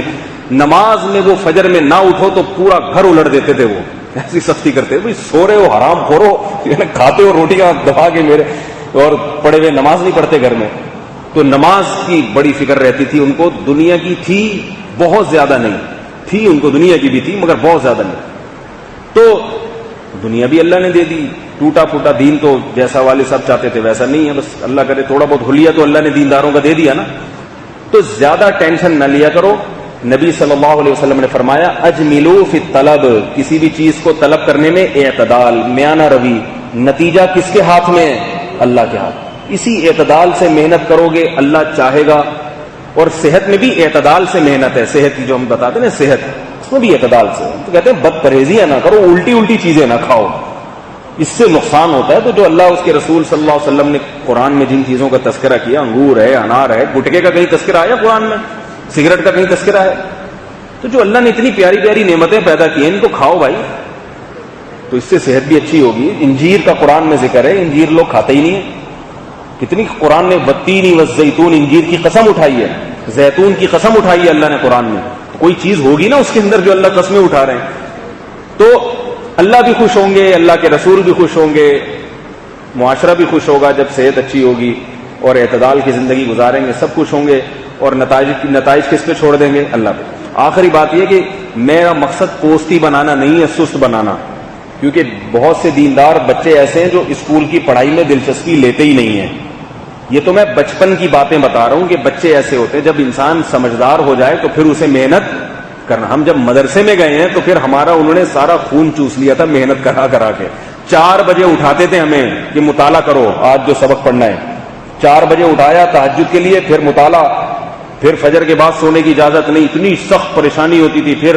پھر کلاسیں صبح فجر کی نماز کے بعد سے شروع ہو جاتی تھیں ظہر تک، پھر تھوڑی دیر آرام، پھر تکرار، مطالعہ۔ رات کو 11 بج جاتے تھے اور ہم نیند سے جھوم رہے ہوتے تھے۔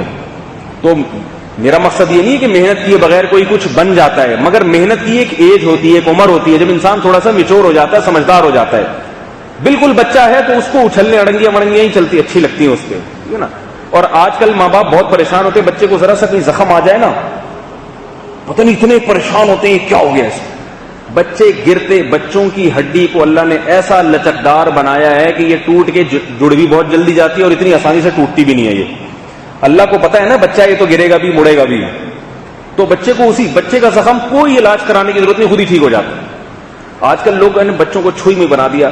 بچے کی ذرا سا ایک، ہم وہاں الخدمت ہاسپٹل ہے، آپ نے دیکھا ہوگا یہاں، تو وہاں مجھے کسی کام سے جانا تو ایک خاتون کا بچہ وہاں جھولا جھولتے ہوئے نیچے گر گیا، اس کے کہیں منہ پہ خراش آ گئی، خون خون. اور بھائی پاگل ہو گئی، بھاگتی جا رہی ہے ایمرجنسی وارڈ کہاں ہے. میں نے کہا اس کو ایمرجنسی کی ضرورت نہیں ہے، 2 تھپڑ لگاؤ چپ ہو جائے گا. کوئی خون کچھ بھی نہیں ہے، یہ خون نکلا ہے بہہ کے ختم ہو جائے گا، کوئی مرہم لگانے کی ضرورت نہیں، کوئی ٹیوب لگانے کی، کوئی دوا کھلانے کی. بچے کا زخم، بچے کے جو سیلز ہیں نا ان میں توڑ پھوڑ بہت زیادہ ہوتی ہے، یہ خود ہی 2 دن میں ٹھیک ہو جائے گا. میرا اپنا بچہ ایک دن گرا، اس کے یہاں سر پھٹ گیا نا، اتنا بڑا گوبڑا نکل آیا اور ایسے اس کے خون بہ رہا ہے. میں اسے ڈاکٹر کے پاس لے کر گیا، ڈاکٹر دیکھتے ہی ایک دم اپنی چیئر سے اٹھ گیا، یہ کیا ہوا ہے، ایمرجنسی فوراً. میں نے کہا بھائی اس کو پہلے کوئی ٹیکا شیکا لگاؤ. میں نے اس کمپاؤنڈر بیٹھا ہوا تھا، میں نے کہا یہ ڈاکٹر کو علاج کی ضرورت زیادہ ہے، مجھے کچھ نہیں ہو رہا جو بچے کا باپ ہے. ٹھیک ہے، کیونکہ مجھے پتا ہے ہم نے بچپن میں ہمیں چوٹیں لگی ہیں، ہمارے گومڑے بھی پھولے ہیں. کبھی گھر میں آتے تھے نا اسکول سے لڑکے، یہ والی سائڈ پھولی ہوئی ہوتی تھی، کیونکہ لڑکوں نے ایک دوسرے کو پتھر مارے ہوتے تو یہاں آگے لگائے. ایک دفعہ ہم لوگ کھیل رہے تھے پتھراؤ مارم پیٹی کھیلتے تھے، تو ایک نے جوش میں پتھر اٹھا کے مارا، میرے گھٹنے پہ آگے لگا وہ پتھر. 3 دن تک لگڑاتا رہا ہوں میں. لیکن ہمارے گھر والوں نے کہ فوراً ایمرجنسی وارڈ میں گھٹنا چینج کرواؤ اس کا. بھائی ٹھیک ہو گیا، پتہ بھی نہیں چلا کہاں گیا کیا ہوا تھا. تو وہ اتنا بڑا گومڑا، ہمیں پتا تھا گومڑے بھی نکلتے ہیں بچوں کے، ناک بھی پھوٹتی ہے، سب کچھ ہوتا ہے، ٹھیک ہو جاتے ہیں، ہمارے بھی ہو جاتے تھے. تو میں تو ویسے ہی لے گیا گھر والوں کے اصرار پر، کہ گھر والے کہیں گے پتہ نہیں کہیں مولویوں سے شادی کر کے پھنس تو نہیں گئے ہیں. ٹھیک ہے، اس لیے میں لے گیا گھر والوں کو خوش کرنے کے لیے. تو ڈاکٹر کہہ رہا ہے اس کو دباؤ زور سے تاکہ یہ گومڑا پچکے، اور اس کو یوں کرو، اور وہ دوا دے دی. میں نے وہ دوا لے جا کے کنارے پہ رکھ دی. میں نے کہا کوئی ضرورت نہیں دوا کھلانے. 2-4 دن میں پتہ ہی نہیں چلا وہ زخم کہاں گیا، گومڑے بھی خود ہی ریورس ہو گئے، واپس اپنی جگہ پہ چلے گئے. ساری زندگی کے لیے تھوڑی رہتا ہے. ٹھیک ہے، اور بچوں کے نشان بھی نہیں پڑتا، کوئی زخم ہو جائے تو وہ نشان بھی خود بخود ٹھیک ہو جاتا ہے. تو اعتدال پیدا کریں اپنے اندر، بوکھلایا نہ کریں فوراً تھوڑی تھوڑی باتوں پہ. یہ شریعت کو پسند نہیں ہے، یہ بوکھلاہٹ جو ہم ایک دم پاگل ہو جاتے ہیں، یہ اللہ پر اعتماد اور توکل کے خلاف ہیں یہ چیزیں. تو آج میرا خیال ہے یہی بیان کافی ہے. جو اصل بیان تھا وہ پھر انشاءاللہ اگلے ہفتے کریں گے. بیان سے تو مقصد یہی ہوتا ہے نا کہ کوئی کام کی بات سننے کو مل جائے، تو یہ بھی کام کی باتیں، اور اس کو شریعت کے خلاف نہ سمجھیں آپ. کہیں آپ یہ سمجھیں کہ یہ جو باتیں ان کی تھیں، وہ کون ہیں جن کے ٹوٹکے مشہور ہیں؟ زبیدہ آپا. تو بھئی زبیدہ آپا کو تو ہم ٹی وی میں سن لیتے ہیں، یہ مولوی صاحب کیا زبیدہ آپا کے ٹوٹکے بیان کر رہے ہیں. میں جو باتیں آپ کے سامنے کر رہا ہوں یہ ساری وہ باتیں ہیں جن کی قرآن اور سنت نے ہمیں تعلیم دی. یہ جو صحت کے حوالے سے میں نے بتایا کہ چبانا سنت ہے، یہ نبی صلی اللہ علیہ وسلم کی سنت ہے. تو اللہ نے اپنے نبی سے وہی کام کروائے ہیں نا کہ امت اس کام میں نبی کو فالو کرے. اور نبی کو فالو جبھی کرے گی جب علماء ممبر سے یہ بات بیان کریں گے. تو یہ سب ممبر انہی چیزوں کے لیے، جن چیزوں کے لیے بنے ان میں یہ چیزیں بھی داخل ہیں. اللہ تعالیٰ سمجھنے کی عمل کی توفیق عطا فرمائے. یہ پھر میں انشاءاللہ درس اگلے ہفتے مکمل کروں گا. اچھا، آپ لوگوں سے ایک چیز کا مشورہ لینا ہے. مشورہ یہ کہ گرمیوں میں یہ 9:15 بجے نماز ہوتی ہے تو دیر بہت ہو جاتی ہے. بہت ساری خواتین دور سے آنا چاہتی ہیں، وہ اپنے شوہروں کے ساتھ وہ نہیں پہنچ پاتی. تو اگر ہم یہ بیان گرمیوں میں مغرب کے بعد رکھا کریں تو آپ لوگوں کی کیا رائے؟ یہ زیادہ مناسب ہے؟ تو الیکشن کروا لیتے ہیں نا، جمہوریت کا دور ہے. جو حضرات کہتے ہیں کہ بھئی جب تک نماز 8:30 پہ نہیں ہو جاتی عشاء کی نماز، یا 8:15، 8:30 صحیح ہے، جب تک نماز 8:30 تک نہیں ہو جاتی اس وقت تک یہ جو درس ہے اتوار کا یہ مغرب کے بعد ہونا چاہیے. جن حضرات کی یہ رائے ہے وہ ہاتھ کھڑا کریں. اچھا، ابے یہ تو آدھے لوگ ہیں. اور جن کی رائے یہ ہے کہ نہیں عشاء کے بعد ہی ہونا چاہیے وہ ہاتھ کھڑا کریں. اب کچھ پتہ ہی نہیں چل رہا زیادہ کون سے. کچھ تو ایسے ہیں جو نہ ادھر ہیں نہ ادھر ہیں, برابر برابر ووٹ آ رہے ہیں. میرا خیال ہے ووٹ جب برابر آئے نا تو مغرب کے بعد کو, میرا خیال ہے اگر خواتین سے ووٹنگ کرائی جائے تو وہ مغرب کے بعد والے ٹائم کو ترجیح دیں گی. کیا خیال ہے؟ تو ایسا ہے کہ خواتین سے کیسے الیکشن کروائیں؟ کوئی خاتون اگر وہاں خواتین سے جا کے پوچھ لیں کہ بھئی کوئی بچہ ہے نا, بچہ وہ ادھر آؤ, یہ بچہ سمجھدار ہے جو ادھر آؤ بیٹا, آپ جاؤ, آپ خواتین جو بیان سن رہی ہیں نا ان سے جا کے پوچھو کہ زیادہ تر خواتین کیا چاہتی ہیں, مغرب کے بعد بیان ہونا چاہیے یا عشاء کے بعد؟ جا کے پوچھ کے آؤ, جلدی سے انتظار کر رہے ہیں ہم آپ. یہ الیکشن ہو رہے ہیں, اس میں دھاندلی نہیں ہوگی. واحد الیکشن ہے پاکستان کا بغیر دھاندلی کے. کسی نے مسئلہ پوچھا اگر کوئی حرام کماتا اور ہدیہ دے تو ان کی رقم انہیں ہدیہ کے نام پر دی جا سکتی ہے؟ نہیں.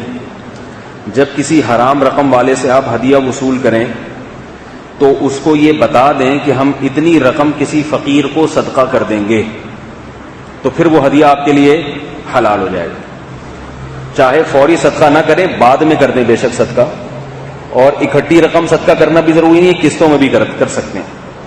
مثال کے طور پر کسی بینک میں ایک آدمی ہے اور اس کی بینک کے علاوہ کوئی اور کمائی بھی نہیں ہے, اس نے آپ کو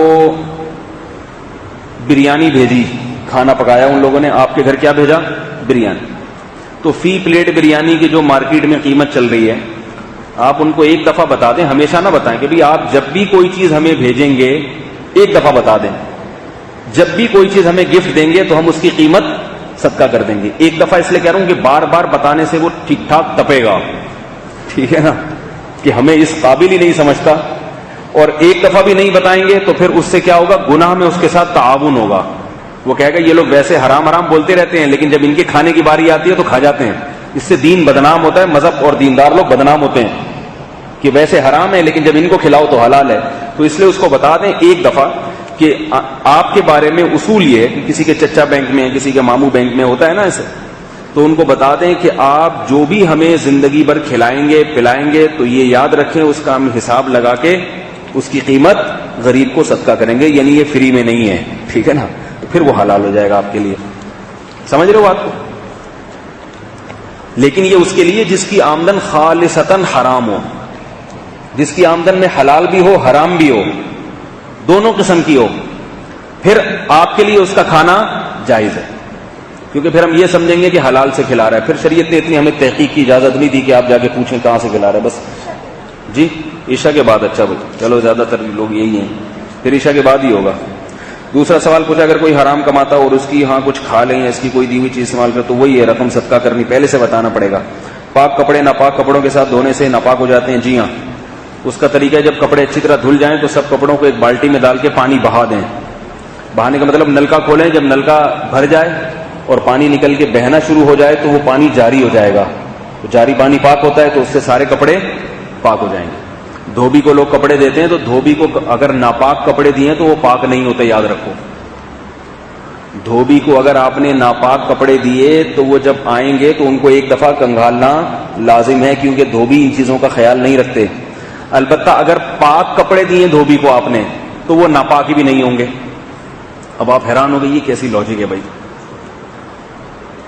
پاک کپڑے دیے تو وہ ناپاک نہیں ہوں گے, جبکہ وہ ناپاک کپڑوں کے ساتھ دھل رہے ہیں تو ان کو بھی تو ناپاک ہونا چاہیے نا, اور اگر ناپاک دیے تو وہ پاک ہو جانے چاہیے اگر وہ والے پاک ہے. تو شریعت کا ایک اصول ہے بقاء ما کان علی ما کان. شریعت کہتی ہے جس چیز کا آپ کو جیسا یقین ہے نا, جب تک اس کے خلاف یقین نہیں ہوتا تو اس کو ویسے ہی سمجھا جائے گا. دیکھو آپ کے کپڑے پاک تھے, آپ نے درزی کو دے دیے, آپ کو پاک ہونے کا یقین ہے, درزی کہہ رہا ہوں سوری, دھوبی کو دے دیا آپ نے. اب آپ کو نہیں پتا کہ دھوبی ان کو ناپاک کپڑوں کے ساتھ دھو رہا ہے یا نہیں دھو رہا, الگ سے کنگال رہا ہے نہیں کنگال رہا, اور شریعت نے اتنی تحقیق کا ہمیں حکم بھی نہیں دیا.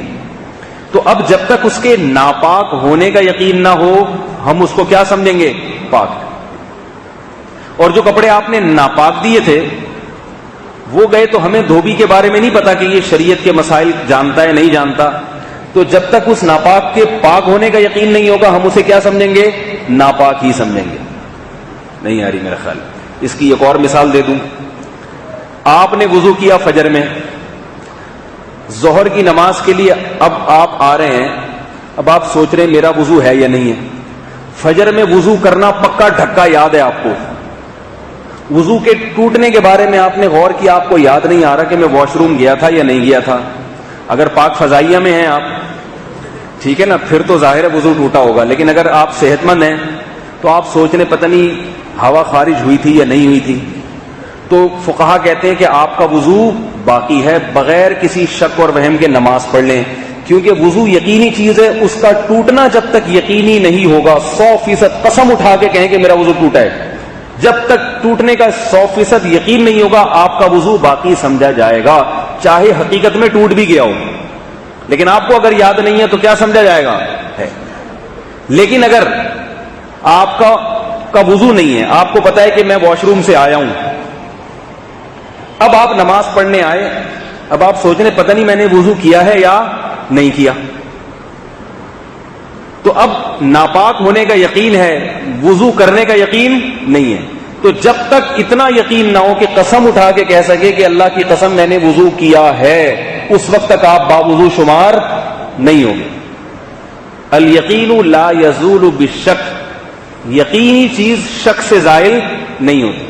وضو ہونے کا یقین ہے تو ٹوٹنے کا جب تک یقین نہ ہو وضو باقی رہے گا, وضو نہیں ہونے کا یقین ہے تو جب تک ہونے کا یقین نہ ہو وضو. یہ اصول یاد رکھیں, یہ بہت سارے مسائل میں آپ کے کام آئے گا, بہت سارے مسائل میں. مثال کے طور پر لوگوں کو وہم ہوتا ہے پیشاب کا قطرہ نکلا ہے کہ نہیں نکلا, تو جب تک اتنا یقین نہ ہو کہ قسم اٹھا کے کہیں کہ نکلا ہے, اس وقت تک شریعت کیا کہتی ہے, نہیں نکلا. لوگ جو ہے نا جو وہمی ہوتے ہیں نا, بار بار نماز میں پتہ نہیں نکلا ہے کہ نہیں نکلا, یار ہو سکتا ہے نکل گیا, ہو سکتا ہے نہیں نکلو. او بھائی, جب تک آپ کو قسم اٹھا کے نہ کہہ سکے نا کہ پیشاب کا قطرہ نکلا ہے, اس وقت تک شریعت کیا کہتی ہے, نہیں نکلا. لیکن وہمی کو خیال ہوگا کہ وہ تو شریعت کہہ رہی نا, ہو سکتا ہے اصل میں تو نکلا ہوا ہو.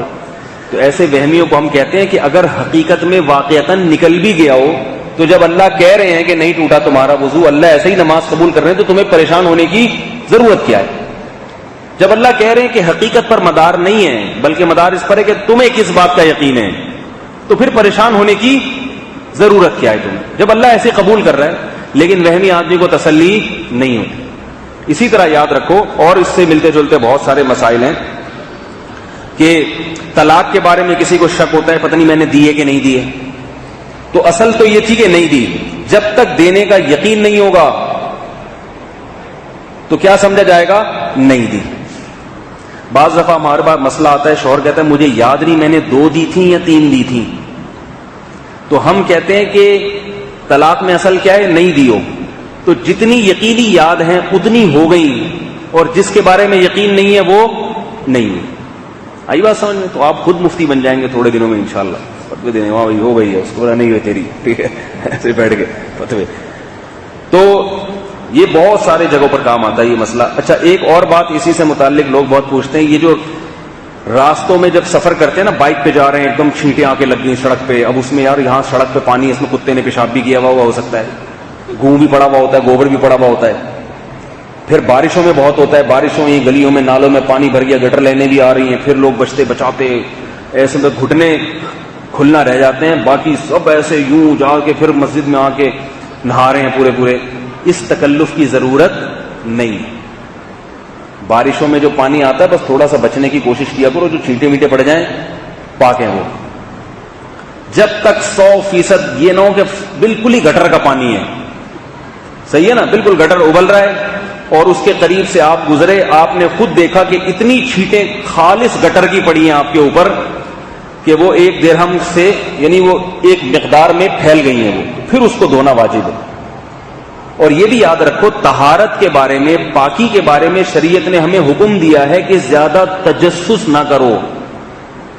یعنی یہ بھی جب ہے جب گٹر کا پانی پر آپ کی نظر پڑ گئی ہو اور وہ اس کی چھینٹیں آپ نے پڑتی ہوئی اپنی آنکھوں سے دیکھ لی ہوں. یہ مطلب نہیں ہے کہ آپ چلتے ہوئے دیکھیں کہاں گٹر آ رہا ہے, کہاں اس کی چھینٹیں آ رہی ہیں, کہاں سمپل, یہ نہ دیکھو, چلتے چلے جاؤ نماز پڑھنے, اور کیا چھینٹ لگ رہی ہے دیکھو ہی نہیں. کیونکہ جب تک یقین نہیں ہوگا ناپاک ہونے کا, آپ کیا سمجھے جاؤ گے, پاک. اور تجسس سے شریعت نے منع کیا ہے, تجسس. کہ میں یہ دیکھوں کہ یہ پانی پاک تھا یا ناپاک. اس بحث میں شریعت نے منع کیا ہے. اسی طرح یاد رکھو جس کے بارے میں آپ کو یقین ہے, یہ جو قاعدہ میں نے بیان کیا نا, یقین شخص سے زائل نہیں ہوتا. مسلمان کیا کماتا ہے؟ حلال کماتا ہے یا حرام؟ حلال. مسلمان حلال کماتا ہے. لہذا جب تک کسی کے بارے میں یقین نہ ہو 100% کہ یہ حرام کماتا ہے, اس کا ہدیہ قبول کرنا بھی جائز اور اس کا کھانا کھانا بھی جائز. بعض لوگ وہمی ہوتے ہیں, کسی نے دعوت کی, تحقیق کر رہے ہیں, یار پہلے دیکھیں یہ حلال کماتا ہے حرام کماتا ہے. اور بھائی کوئی ضرورت نہیں ہے اس تحقیق کی. الیقین بقاء ما کان علی ما کان. شریعت کہتی ہے جو چیز جیسی ہے اس کے خلاف جب تک دلیل نہیں ہوگی وہ ویسی. مسلمان حلال کماتا ہے, لہذا جب تک آپ کو کسی کے بارے میں یقین نہیں ہے حرام کا, آپ اس کو کیا سمجھیں گے؟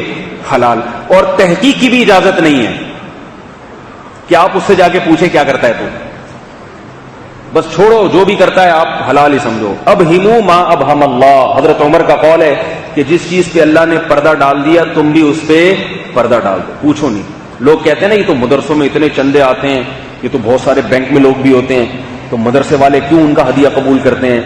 بھائی مدرسے والے تحقیق نہیں کرتے کہ یہ بینک میں ہے یا نہیں ہے, کیونکہ شریعت نے تحقیق کی اجازت نہیں دی.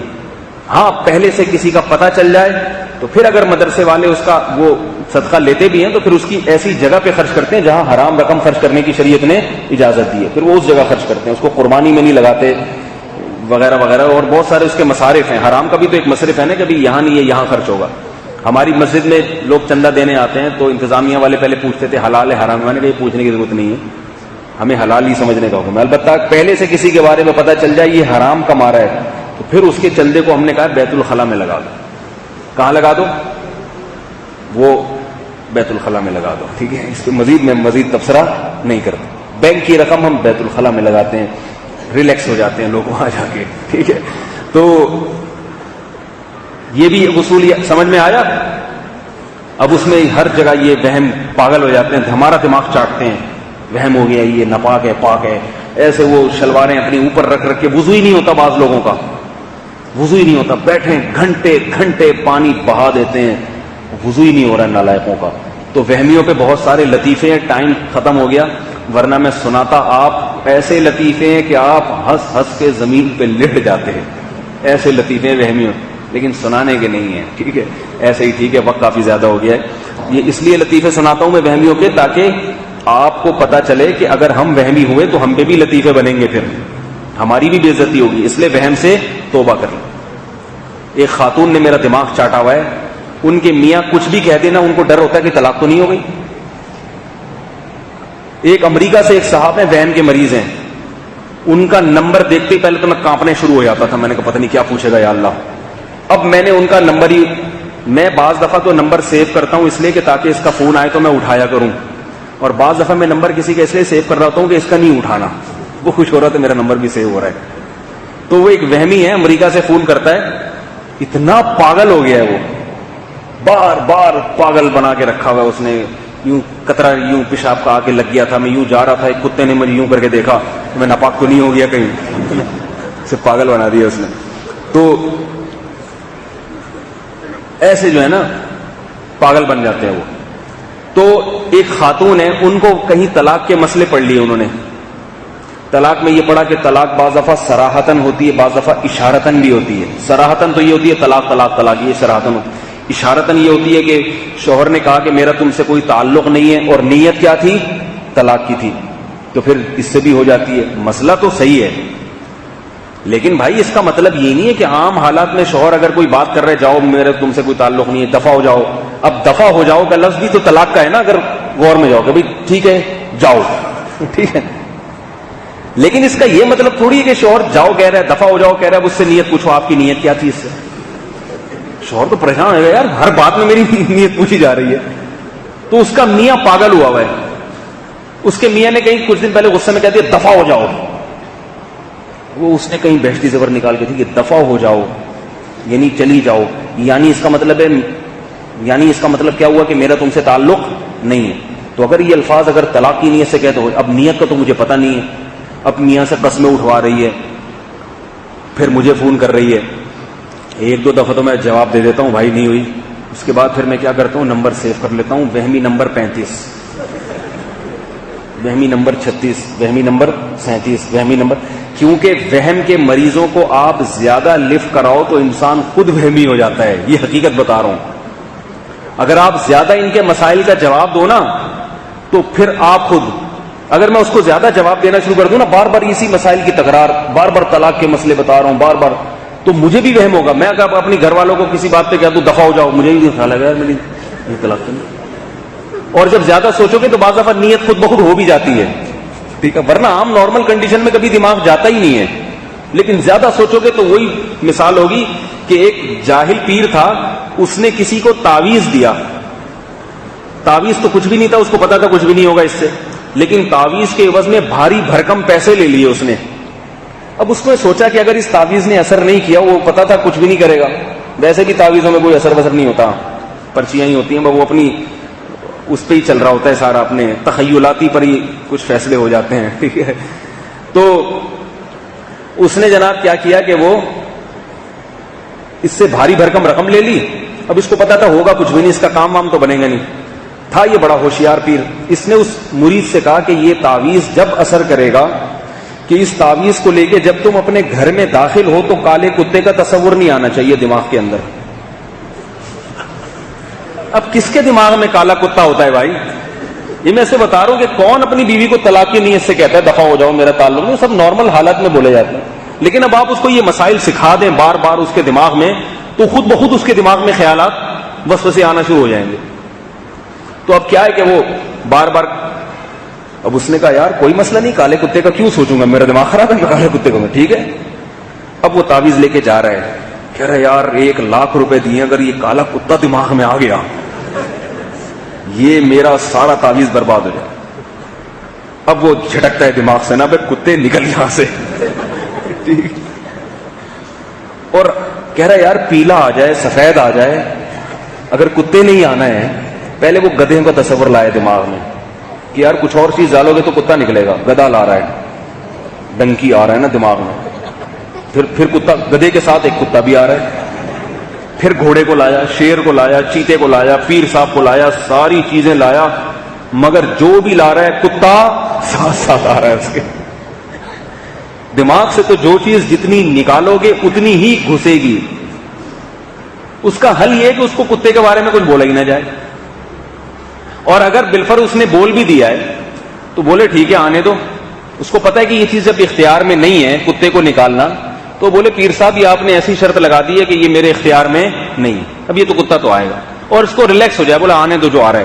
تو جب اس کو زیادہ لفٹ نہیں کرائے گا نا تو خود بخود کتا دماغ سے نکل جائے. جتنا اس کو نکالے گا. تو وہم کا علاج یہ ہے کہ اس بارے میں نہ یہ سوچیں کہ اس کو میں نے نہیں سوچنا، اور نہ سوچیں بس جو ہو رہا ہے ہونے تو، نہیں ہو رہا نہیں ہونے دیں. اس طرح آہستہ آہستہ بیماری خود بخود ختم ہو جاتی ہے. اس کو لفٹ ہی نہیں کرائیں. اگر پریشان ہو رہے ہیں تو اس پریشانی پہ پریشان نہ ہو، ٹھیک ہے نا، کہ بھائی چھوڑے پریشان ہو رہا ہو تو بھی ٹھیک ہے. اور کسی مفتی کو فون بھی نہ کریں. اس سے دو نقصان ہوں گے. تھوڑے دن میں وہ پھر کسی اور مفتی کو فون کر رہا ہوگا. ایک نقصان تو یہ ہوگا. دوسرا یہ ہوگا کہ جتنا اس پہ آپ پڑھیں گے، مفتیوں سے پوچھیں گے، اتنے ہی پاگل ہوں گے آپ. اور مفتی بھی پھر بعض تجربے کار نہیں ہوتے، نئے نئے بنے ہوتے ہیں، یا ان کو مسائل وہ اور وہمی بنا دیتے ہیں. اب مجھے تو تجربہ ہے نا ان مسائل کا. میں نے اس کو کہا پاگل ہو گیا، دماغ خراب ہو گیا آپ کا، کوئی طلاق ولاق نہیں. لیکن بیچارہ کوئی بیچارہ نیا نیا بالکل فارغ ہو تو وہ کیا کرے گا؟ آپ کے میاں نے کیا کہا تھا؟ کہ میرے میاں نے کہا تھا کہ تعلق نہیں ہے. تعلق میں قاف پہ قلقلہ کیا تھا اس نے. ایسے تو نے تلق بول دیا تھا، تلق، کیونکہ اگر تلق بولا تھا تو تلق ہو سکتا ہے طلاق بولا ہو، آپ اس کو تعلق سمجھیے. وہ اور کیا کر دے گا؟ پاگل بنا دے گا. علمی لحاظ سے بڑی پرمغز باتیں کر رہا ہوگا وہ، علمی دلائل کی دنیا میں بہت زبردست تحقیقی. بھائی بعض بات طلاق کو لوگ پنجابی میں تلق بھی بول سکتے ہیں، تو وہ اور بنا دے گا پاگل. ایسے بہت سارے لوگ میں نے دیکھے ہیں کہ کسی مفتی کے پاس گئے اور پہلے تھوڑے پاگل تھے، جانے کے بعد پورے پاگل ہو گئے. ایسے بھی دیکھے میں نے. وہ ایسے پیچیدہ، جیسے وہ ایک آدمی آیا نا نیم مفتی کے پاس، کہنے لگا کہ وہ چوہا جو ہے کنویں میں گر گیا، کتنے ڈول نکالنے کنواں پاک ہو جائے گا. اس نے کہا چوہا گر کے مرا ہے یا مر کے گرا ہے؟ مرا پہلے ہے گرا بعد میں ہے، یا گرا پہلے ہے مرا بعد میں؟ ہر ایک کا حکم جدا جدا ہے. حقیقت بھی یہی ہے کہ ہر ایک کا حکم جدا جدا ہے. لیکن اب اتنی پیچیدگی میں اس بیچارے کو ڈالنے کی ضرورت کیا ہے؟ تو خیر، تو وہ جو ہے نا وہ کالے کتے کا بالآخر وہ کتا کہاں سے، پھر اپنی دہلیز پہ جا کے واپس آتا، یار کتا نکلے گا تو میں اندر جاؤں گا. وہ کتا کہاں نکلا، کتے نے نہیں نکلنا تھا. بالآخر وہ پیر نے کہا یہ تو تمہارا اپنا قصور ہے. کہہ رہے ہاں میرا ہی قصور ہے بھائی، باقی کالا کتا میں دماغ سے نہیں نکال سکا. تو وہم کی بیماری کا علاج یہی ہے کہ اس بیماری کو لفٹ نہ کرایا کریں. بعض دفعہ میں علاج کے طور پر وہمیوں کو الٹا فتویٰ بھی دے دیتا ہوں. وہ بظاہر تو غلط ہوتا ہے لیکن مجھے پتا ہوتا ہے اس غلط فتوے پر یہ عمل نہیں کرے گا. ایک دفعہ ایک آدمی کا فون آیا، حضرت میں نے یہ کہہ دیا بیوی کو طلاق تو نہیں ہو گئی؟ میں نے کہا نہیں ہوئی.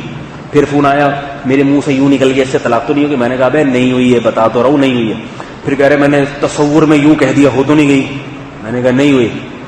پھر اگلے دن فون آیا، حضرت میرے تصوراتی دنیا میں یہ، میں نے کہا ہو گئی. میں نے کہا تینوں طلاقیں واقع ہو گئی ہیں، بیوی حرام ہو گئی ہے. کہہ رہے کیا کہہ رہے ہیں آپ؟ مجھے خود ڈانٹ رہے، کہہ رہے کیا کہہ رہے ہیں؟ میں نے کہا صحیح تو کہہ رہا ہوں. کہہ رہے میں نے زبان سے تھوڑی دی ہے.